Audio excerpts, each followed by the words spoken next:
Kerjaan Pak? Sopir. Sini ngelapor apa Pak? Kehilangan Hilang apa Pak? uang. Jadi cak mana ceritanya tuh Pak? Ceritanya jam 7 kita kan ngopi Iya. Di mana ngopinya Pak? di area Parkir Indogrosir di parkiran. Terus? Setelah itu kita mau mandi. Iya. Kita ngomong sama kernet saya, Dek, tolong ya mobil ditunggu, Mas ke kamar mandi dulu.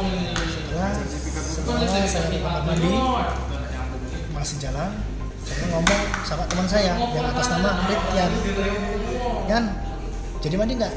Jadi. Udah aku ke kamar mandi duluan. Aku jalan duluan, Ridyan tuh teman saya balik lagi ngambil anduk di mobilnya. Nah setelah ambil anduk, dia di kamar mandi, aku keluar dari pintu kamar mandi. Ridyan teman saya tuh masuk mandi. Setelah keluar, aku mau ke mobil saya.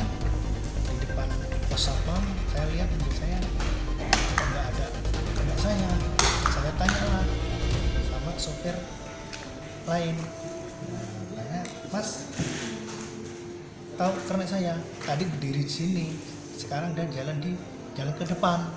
Nah, aku terus naik ke mobil saya, lihat tas saya, buka, lihat taunya tas itu udah terbuka. Udah hilang isinya. Dompetnya udah nggak ada duitnya lagi, sejumlah 1.150.000. Jadi duit itu diambil oleh kenek itu? Iya. Sampai kenek itu abang ajak dari mana Bang? Kita dari Lampung. Dari Lampung. Nah, Dari Lampung jadi. ya. Jadi terus Karena itu udah nggak ada lagi, hilang. Kita carilah bertiga, teman saya sama dua ini. Nah, kita cari pencarian. kenal lah sama kenek? Hero.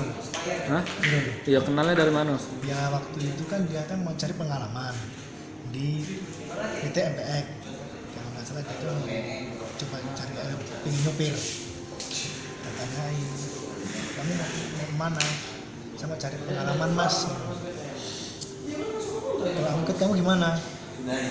Ya ayo, tapi nggak bisa gaji. Kalau cuma makan, ngerokok, ya kita nanti.